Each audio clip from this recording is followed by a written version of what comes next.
இந்த வீடியோவில் donut chart மூலமாக எவ்வாறு அதனுடைய ப்ரோக்ரஸை காட்ட முடியும் என்றதை பார்க்கலாம். உதாரணமாக நான் இந்த இடத்துல 75,000 என்டர் பண்ணுறேன்.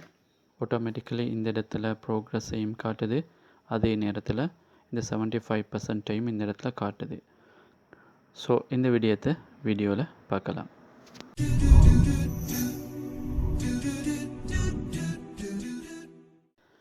அதில் முதலாவது 100,000 நான் எக்ஸாம்பிளுக்கு ஈஸியாக போட்டிருக்கேன்.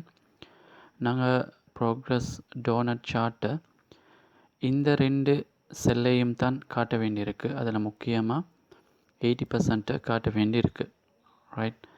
ஸோ அதுக்கு வந்து இந்த 80% இவ்வாறு எடுத்தேன்னு சொன்னால், இந்த இடத்துல இருக்க ஏற்கனவே 100% நான் கொடுத்துருக்கேன். இந்த 100,000க்கு ஈக்குவலாக இந்த இடத்துல 80% எவ்வாறு எடுத்தேன்னு சொன்னால், இதில் காட்டப்பட்டிருக்கு D2 கீழ் C2 இன்ட்டு C3ன்னு சொல்லி, அதாவது D2 இன் கீழ் C2, அதாவது 100,000க்கு 100%ன்னு சொன்னால் 80,000க்கு, ரைட்? இந்த இடத்துல 80%ன்னு காட்டுது. ஸோ அதே போல் தான் இந்த 20%க்கும் எடுக்கப்பட்டிருக்கு.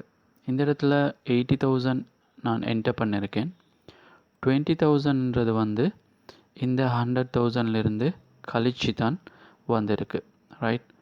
உதாரணத்துக்கு இந்த இடத்துல 75,000 டைப் பண்ணினால் ஆட்டோமேட்டிக்லி இந்த பர்சன்டேஜ் மாறுது, ரைட்? இப்போ இந்த 2 செல்லையும் நான் செலக்ட் பண்ணுறேன். இன்சர்ட் போயிட்டு இந்த இடத்துல இருக்க சார்ட் என்ற பகுதி, அதில் இந்த இடத்துல இருக்க பை சார்ட்டில் டோனட் சார்ட்ன்னு சொல்லி, ஸோ இந்த டோனட் சார்ட்டை கிளிக் பண்ணும்போது இந்த இடத்துல சார்ட் ஸ்டைலை காட்டுது, அதுக்குரிய டிசைனை. உங்களுக்கு தேவையான டிசைனை இந்த இடத்துல செலக்ட் பண்ணி கொள்ளலாம், ரைட்? ரெண்டாவது இந்த இடத்துல இந்த ப்ரோக்ரஸை தான் காட்ட இருக்கு. இந்த ப்ளூ கலரில் காட்ட இருக்கக்கூடியது இந்த ஏரியா காட்ட வேண்டிய அவசியம் இல்லை. அதனால் அதுக்குரிய நான் கலரை சேஞ்ச் பண்ணிக்கொள்கிறேன். இந்த இடத்துல நான் டபுள் கிளிக் பண்ணும்போது ஃபார்மட் டேட்டா பாயிண்ட் வருது, அல்லது ரைட் கிளிக் பண்ணி ஃபார்மட் டேட்டா பாயிண்ட். ஸோ அதில் முதலாவது இருக்குது fill and line and. So இந்த இடத்துல ஃபில் அண்ட் லைனை கிளிக் பண்ணுறேன். இதில் ஃபில் போர்டர்ஸ் இருக்குது, ஃபில்லை கிளிக் பண்ணுறேன். ஸோ அதில் சாலிட் ஃபில்லை இந்த இடத்துல பேக்ரவுண்டில் ஒயிட்டாக இருக்கிறனால நான் ஒயிட்டாக, அல்லது ஓரளவு ஒயிட்டு கிட்டே இருக்கக்கூடிய ஒரு கலரை கொடுக்குறேன், ரைட்? இப்போது இந்த ப்ரோக்ரஸை இந்த இடத்துல காட்டலாம். இப்போது நான் சேஞ்ச் பண்ணுறேன் 60,000ன்னு சொல்லி.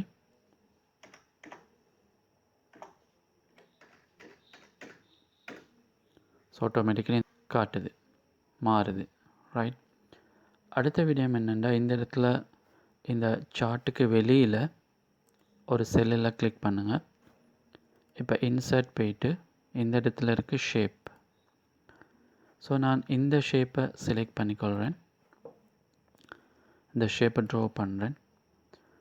ட்ரா பண்ணினதும் இந்த இடத்துல காட்டுது ஷேப் ஸ்டைல்.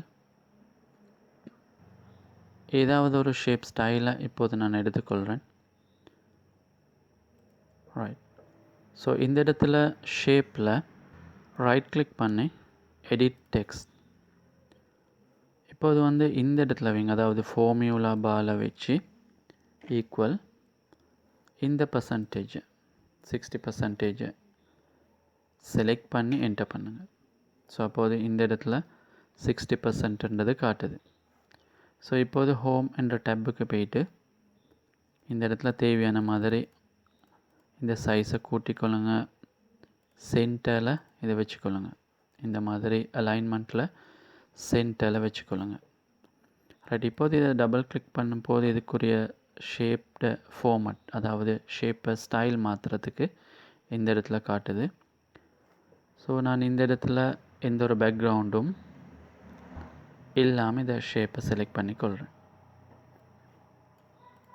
ரைட்? இப்போது இந்த ஷேப்பை கிளிக் பண்ணி இந்த இடத்துல வைங்க, ரைட்?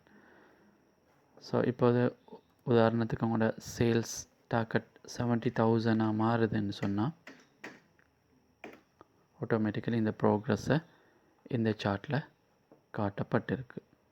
ஸோ இதே இடத்துல தேவையான மாதிரி உங்களுக்கு இதுக்குரிய டைட்டிலை மாற்றிக்கொள்ளலாம். ஸோ இவ்வாறான சேஞ்சஸால் இந்த இடத்துல செஞ்சு கொள்ளலாம்.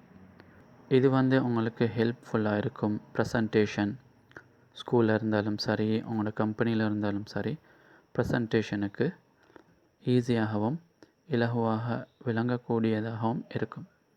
ஸோ இந்த வீடியோ பிடிச்சிருந்தால் லைக் பண்ணுங்கள், ஷேர் பண்ணுங்கள்.